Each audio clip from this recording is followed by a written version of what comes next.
Welcome back. Yes, it's your Urban Woman Show with me, Razia Rangwaj. We're now connecting with Inspector Navesh Singh, who's a National Inspector in the Farm Animal Protection Unit of the National Council of SPCAs, that's NSPCA, who will clarify the legal requirements of Qurbani. As you know, inshallah, we will celebrate Qurbani on Monday. Good morning, Ms. Navesh Singh, and welcome to Urban Woman. Good morning, Razia, and thank you for having me. It's an absolute pleasure. Now, if we could ask, what is the NSPCA and SPCA's involvement with Qurbani? Thank you.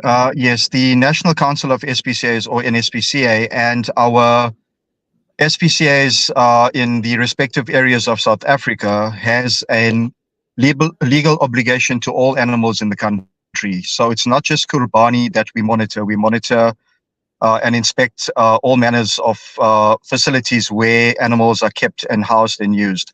But for the purposes of the show and to enlighten your viewers and listeners, the SPCA and NSPCA's involvement is to merely monitor the transportation, the offloading, the handling, the housing, and ultimately the slaughter of the udhiyah or animals for Qurbani, and to make sure that it's done in compliance with the legislation, which is the Animals Protection Act, and any other national relevant legislation that may be applicable. Indeed. So it's so nice to know that actually there are rules. So people listen up, there are rules, and that is what Navesh is here to tell us about. Can you explain to our listeners the legal requirements, as you mentioned, for loading, transportation, holding facilities, feed and water provisions, treatment of the sick as well as injured animals, and competency of staff, handling and slaughtering of animals, please?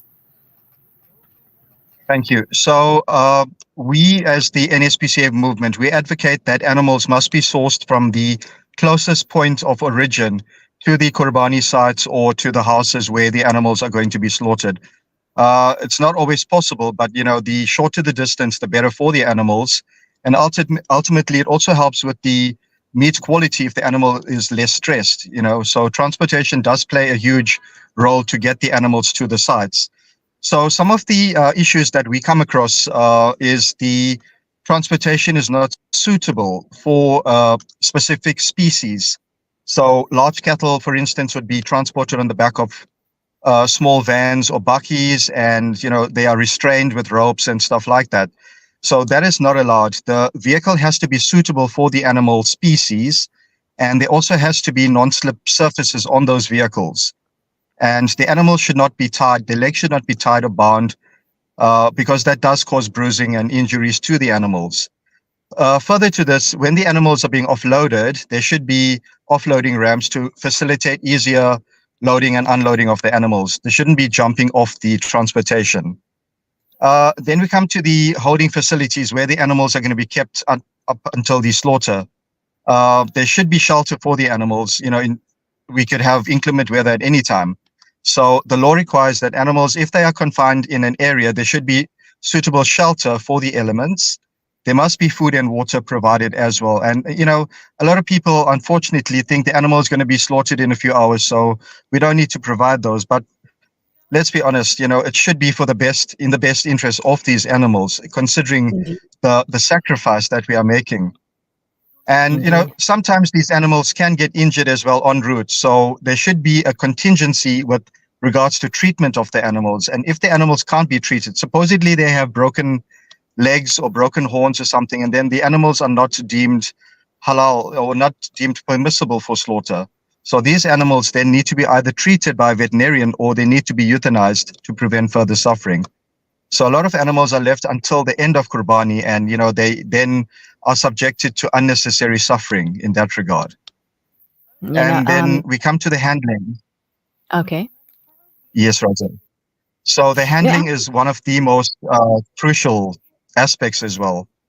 Dragging of animals, lifting by their fleeces, tail biting and twisting of tails to get animals to move.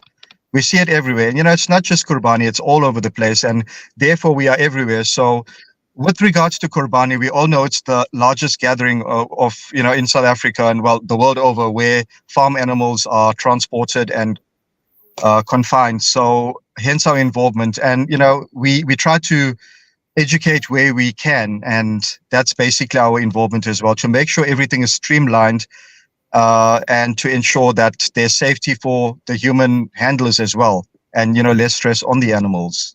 Indeed, Inspector Navesh, it makes so much of sense because even in our religion, the teachings of our beloved Prophet, peace be upon him, is that we should handle animals with care, even insects. We should not just be killing insects just because we want to. So important value of every form 100%. of life. As you're saying, even though we're going to be slaughtering the animals within a few hours or whatever it may be, they still have life and they still have value.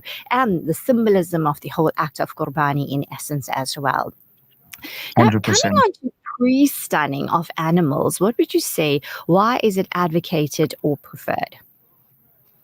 So pre-stunning of animals, the animals that we obviously get from the abattoirs that eventually ends up in the supermarkets on the shelves, all animals in South Africa by law must be stunned in that regard.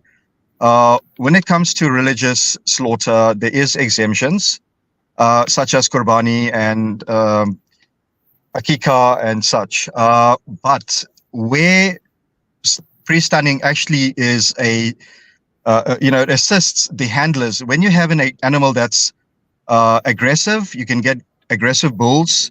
So now we want to restrain that animal by tying the animal. At the end of the day, the stunning does not kill the animal.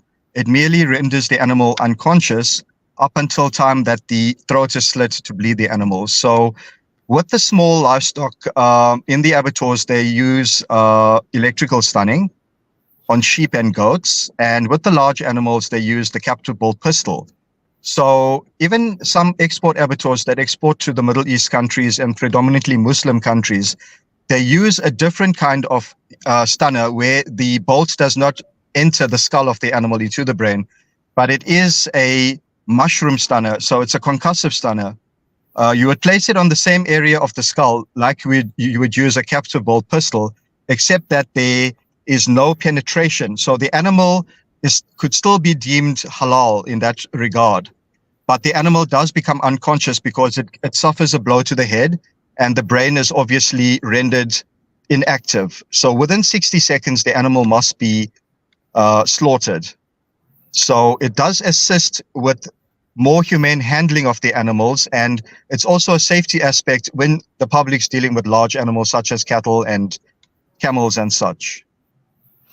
That's definitely something I didn't know, Inspector Navesh, but definitely abattoirs need to be updated, educated about, because as you mentioned, the part that is halal, which is allowed, which isn't allowed, so important. So thank you for that information. Now, if people are cruel to animals, what could happen to them?